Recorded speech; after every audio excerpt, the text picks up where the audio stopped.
Ask Reddit. Guardabosques, ¿cuáles son sus historias inexplicables y francamente espeluznantes? Conté esta historia en otro foro, pero estoy feliz de contarla nuevamente. En 2016, mi novio, ahora mi esposo, y yo fuimos de campamento al este de Pensilvania. El lugar en el que decidimos pasar la noche era primitivo. Acampar era gratis, no había servicio de celular, apenas un camino, etc. Nos encontramos con otras 2 personas. Puede que no tengan en nada que ver con lo que sucedió más tarde, pero eran espeluznantes, así que los describiré. La primera fue una mujer que tenía su camioneta a un lado de la carretera cuando pasamos. Tenía el capó abierto y parecía estar esperando que alguien se detuviera y le ofreciera ayuda. Por lo general, mi novio no tenía problemas para ayudar a alguien, pero dijo que esta ocasión algo sobre ella lo hizo echarse para atrás. Realmente no parecía que necesitara ayuda, y por lo general, las personas que la necesitan te miran esperanzados mientras te acercas. Parecía que solo esperaba que nos detuviéramos. Eso fue lo que dijo mi novio. En fin, yo no noté nada tan extraño en ella. La siguiente persona vino cuando elegimos un lugar y estábamos prendiendo fuego para los perritos calientes. Había visto gente pasar conduciendo varias veces, pero mi novio se dio cuenta que cada vez era el mismo auto y el hombre en el auto nos miraba cada vez que pasaba. Mi novio estaba un poco incómodo con esto, pero habíamos conducido por un buen rato antes de encontrar un lugar que nos gustara. Había estado lloviendo y todo estaba cubierto de lodo, además queríamos el sitio más seco posible. De todos modos decidimos movernos de sitio, pero el camino también estaba cubierto de lodo. Si quería encontrarnos, todo lo que tenía que hacer era seguir las huellas. Había otras pistas pero no muchas. Solo tendría que retroceder un poco para localizarnos nuevamente. Ya no volvimos a verlo, así que nos quedamos y pasamos las horas restantes antes de que la oscuridad se fuera. Nadie más pasó por ahí, ya sea que esos 2 hayan tenido algo más que ver con nuestra experiencia. El verdadero temor vino después. Nos habíamos acostado en nuestra tienda de acampar y alrededor de las 3 de la madrugada nos despertó un ruido muy fuerte. No puedo describirlo muy bien o ni siquiera recordar exactamente cómo sonaba, pero mi novio dijo que el sonido le recordaba a una ametralladora. También fue similar a cómo sonaría si alguien grabara el sonido de una pala arrastrándose sobre la grava y la tocara a través de un altavoz. Es otra forma en la que él lo describió. Se levantó de un salto y miró por la pequeña ventana, pero realmente no podía ver nada. El sonido se repitió otras pocas veces. Tenía demasiado miedo para hablar, así que mi novio me susurró que probablemente estaba a kilómetros de distancia y que debería volver a dormir. No cuestioné esto ya que pensé que los sonidos fuertes se podían escuchar fácilmente a millas de distancia. Después de que nos fuimos, me dijo que parecía que en realidad venía de la carretera, pero que no quería asustarme. Pensándolo con la mente fría, debería haberme preguntado por qué se molestaría en susurrar si aparentemente el sonido estaba lejos. Todavía estaba aterrorizada. Cada pequeña cosa que escuché afuera sonó como si alguien estuviera caminando por la tienda. Nos quedamos ahí un rato más cuando finalmente mi novio me dijo que me vistiera porque nos íbamos. Esto me alarmó y me alarmó aún más cuando desenvolvió el machete que habíamos comprado solo para este viaje antes de abrir la tienda. Rápidamente empacamos y cargamos el auto. Miré a mi alrededor buscando huellas que no fueran nuestras, pero a pesar de que la luna proporcionaba mucha luz, realmente no podía ver. Sí me di cuenta de algo que mi novio no había notado antes de que subiéramos al auto. Había una lata de cerveza junto a nuestra fogata apagada que no había estado ahí antes. Ni siquiera trajimos cerveza. Mientras nos alejábamos, mi novio explicó que estaba nervioso porque alguien podría haber estado tratando de atraernos, por lo que no creía que fuera una buena idea salir corriendo de la tienda de inmediato. También esperaba encontrar el tanque de gasolina vaciado por completo, pero eso no nos habría detenido porque teníamos un automóvil híbrido. Bromeamos que eso sería un comercial híbrido divertido. Número de asesinatos brutales que se evitan al conducir un híbrido, 2. Solo bromeamos porque en ese momento estábamos a punto de cagarnos del miedo y la adrenalina. El resto de nuestro viaje solo nos quedamos en campings bien poblados o en un hotel. Uno de mis mejores amigos de la universidad fue un geólogo que terminó convirtiéndose en guardabosques en el sudeste de los Estados Unidos. No he hablado con él en años, como es el caso con la edad, pero recuerdo que hace unos 8 o 9 años me contaba sobre una pareja de ancianos que había ayudado recientemente. Los había visto venir al parque varios días seguidos, y descubrió que estaban de visita desde el oeste, y se habían comprometido ahí décadas antes. Habían estado buscando un lugar donde habían tomado fotos de donde el esposo se le propuso a su esposa, pero estaban teniendo problemas para encontrarlo. Después de mirar las fotos y averiguar aproximadamente a dónde estaban tratando de llegar, los escoltó en su vehículo, luego los acompañó hasta donde pensó que se encontraría ese lugar. Lo encontraron y él los dejó ahí y regresó a su estación en la entrada. Dijo que tuvo una sensación extraña una vez que regresó. Y sentía que necesitaba esperar para verlos cuando se fueran. Bueno, una vez que llegó el momento de cerrar con llave por la noche, todavía no los había visto irse, así que le informó, dejó a su asistente para esperar en la cabaña en la entrada y regresó a donde los había dejado. Los encontró a los dos acostados, abrazados, a lo largo de la orilla del río. Ninguno de los dos estaba vivo. Llamó a la policía. Él regresó a la cabaña y se fue a su casa. La policía pudo revelarle sus identidades, pero inicialmente no estaba seguro de nada más. Más tarde se enteró de que la esposa tenía una enfermedad terminal por cáncer, y que ambos se habían suicidado al ingerir algún tipo de combinación química píldora. Simplemente eligieron hacerlo donde se habían comprometido. Mi amigo no estaba destrozado por eso. Obviamente estaba triste porque murieran, pero dijo que pensaba que no habían pedido ayuda antes porque no querían que nadie pensara que ayudaron a matarlos. No un guardabosques, pero estaba de excursión en Andorra con un amigo. En pocas palabras, nos perdimos del camino y terminamos en España. Encontramos otro sendero y lo seguimos, sin un mapa.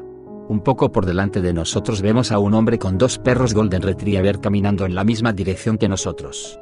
Se veía joven y llevaba equipo de escalar sobre su hombro. Estamos corriendo por el sendero para alcanzarlo y finalmente lo hicimos. Le pedimos ayuda con las direcciones, y nos dice exactamente dónde estamos y dónde tenemos que ir. A unos 12 kilómetros de distancia hay una ciudad con un hotel. Él dice que hay otra ciudad más pequeña a unos 6 kilómetros de distancia y que estacionó su automóvil ahí. Dice que puede darnos un aventón durante los últimos 6 kilómetros si lo deseamos, pero dice que tiene prisa. Estábamos muy felices así que caminamos juntos por un rato. Los perros eran juguetones y simpáticos, corrían en círculos a nuestro alrededor. Estamos charlando con el chico y él es realmente agradable, pero mi amigo y yo nos estamos cansando y no podemos seguirle el ritmo por mucho tiempo. El camino se dobla hacia la derecha y el hombre, ahora un poco por delante de nosotros, desaparece detrás de la curva. Llegamos ahí un par de minutos más tarde, y el sendero está vacío, ningún hombre ni perros, a pesar de que el sendero es recto y deberíamos haber podido verlos. Los dos continuamos alarmados, esperando escuchar ver algo, o quizás ser asesinados por un extraño. Nada. Finalmente llegamos a la ciudad, y desde ahí llegamos al hotel en la siguiente ciudad. Estábamos completamente asustados por su repentina desaparición y hasta el día de hoy ambos estamos convencidos de que era un fantasma. Soy un ranger, no un soldado, y trabajo en un parque desértico bastante remoto. Esto sucedió antes de llegar ahí, pero los otros guardabosques con los que trabajo estaban allí.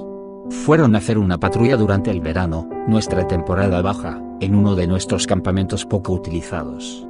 En una patrulla, nuestro guardabosques encontró un auto quemado en uno de los sitios. El desierto es un lugar extraño, así que solo llamó al sheriff y espera. Llega el sheriff y resulta que hay un cuerpo en el asiento del conductor. Sin brazos ni piernas. Solo un torso y una cabeza. Quemado, los alguaciles lo marcaron como un suicidio y retiraron el vehículo. Estamos cerca de México y tenemos mucho tráfico ilegal de drogas. Así que supongo que ni siquiera se molestan en tratar de resolverlos.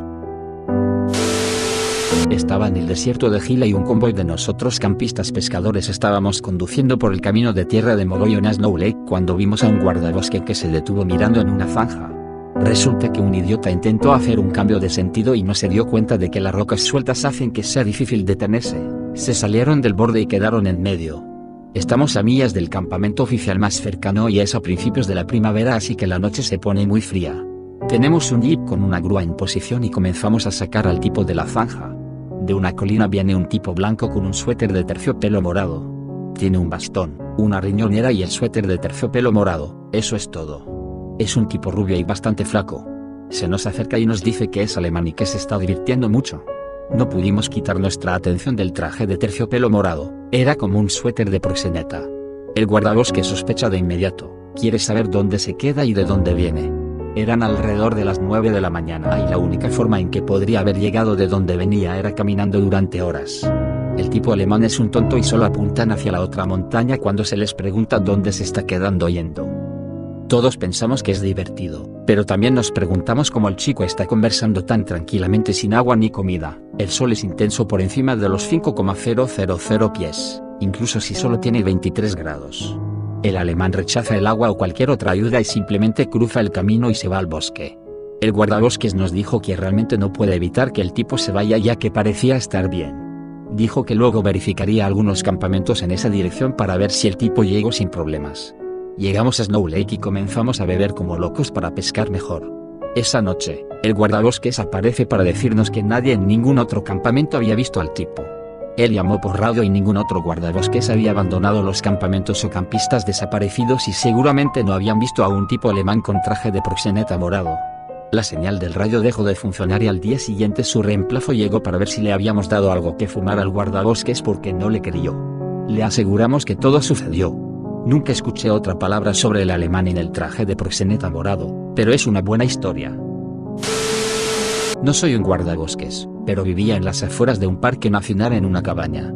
Era un viaje de 4 millas de la carretera principal solo para llegar a la propiedad, y no teníamos plomería ni electricidad. Esta propiedad estaba justo al lado de donde comenzaban los parques. Decir que está en el medio de la nada es decir poco. Mi compañero de cuarto en ese momento estaba internado en el servicio del parque, pero él es un niño de ciudad. Todas las tardes, a altas horas de la noche, había estado escuchando ruidos en el bosque, lo que pensé que era alguien caminando.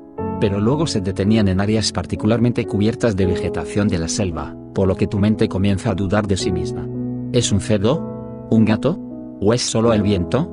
La cabina no tenía una puerta con cerradura, y los propietarios no querían que instalara una, así que comencé a dormir en mi automóvil.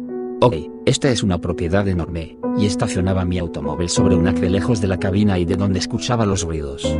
Empecé a escuchar esos pasos nuevamente. Me mudé, mi compañero de cuarto, que pensaba que estaba loco, se quedó y durmió allí sin cerrar la puerta. Le robaron, no una vez, sino 2 veces después de que me mudé. Así que finalmente puso cámaras con sensor de movimiento. Resulta que había un hombre con un rifle largo que caminaba hasta la propiedad, se instalaba en los arbustos y nos observaba. Tengo muchas de estas, pero compartiré mi favorita. He sido guardabosques en el Servicio Forestal de los Estados Unidos durante casi 15 años, pero esto ocurre unos 3 años después de que me uní. Recibimos llamadas sobre un lobo solitario con un collar en su cuello alrededor de los campamentos. Extraño, ya que los lobos no suelen andar por estas áreas, pero cuando trabajas en el campo el tiempo suficiente, empiezas a darte cuenta de que todo es posible. Ninguna llamada había mencionado un comportamiento violento del animal, gracias a Dios. Salí de la estación alrededor del mediodía para ver los lugares donde había sido avistado. Pasé por alrededor de 3 horas, no más llamadas durante ese tiempo, hasta que tomé un descanso para tomar agua. Me senté, tomé un refrigerio, bebí un poco de agua y me estaba preparando para ir de nuevo cuando la cosa estaba a unos 6 metros, trotando cerca de la línea de árboles. Parecía amigable y tenía el collar, así que silbé y él se acercó a mí. Mirando más de cerca, pude ver que no era un lobo. Era enorme, pero estaba oscuro y no tenía la estructura corporal correcta, aunque podía ver por qué sería confuso desde la distancia. Llamé por radio e informé que tenía al perro conmigo, pero en cuanto dije que lo traería, el perro se fue. Como si estuviera jugando, para ver hasta dónde podía llegar para perseguirlo, comportamiento típico de un perro. Fui tras él, y juro que fue un juego de persecución durante al menos 5 minutos mientras corríamos por el bosque de manera constante. Por favor, no corras a través del bosque a menos que conozcas el área como la palma de tu mano. El perro finalmente disminuyó la velocidad cerca de un área de lecho de roca arroyo, y comenzó a caminar alrededor de un lugar. Me acerqué y no vi nada fuera de lo normal al principio, luego lo noté, el enorme tamaño del lobo se veía opacado por lo que parecían ser huesos. Lo llamé de inmediato, y otro equipo fue enviado a recuperar los restos. Cuando fui a buscar al perro, ya se había ido. Pero, sinceramente, no era una prioridad en ese momento. Fue lo suficientemente amable, y pensé que podía alcanzarle el paso luego. Los huesos fueron identificados como los de un hombre adolescente, murió por una herida de bala autoinfligida en la cabeza. Había sido reportado como desaparecido en el área mucho antes de que me convirtiera en guardabosques, y no había casi ninguna esperanza de encontrarlo. Hablé con su madre por teléfono, llamó para agradecerme personalmente, y me preguntó cómo había encontrado a su hijo. Mencioné al perro negro. Luego pensé que había dicho algo mal ya que había una pausa en su lado de la línea. Después de dar un par de detalles sobre el perro, ella explicó en voz baja que su hijo, que luchaba por tener vínculos con otras personas, se había hundido en una profunda depresión después de la muerte de su mejor amigo, el perro que me había llevado hasta él. Creo que pasé el resto del día aturdido. Sigo siendo incrédulo, en cierto modo. Pero sé lo que pasó. También, cuenta desechable porque mi cuenta principal otorgaría información de quién es el individuo en esta publicación y dónde tuvo lugar. La familia todavía llora por su hijo.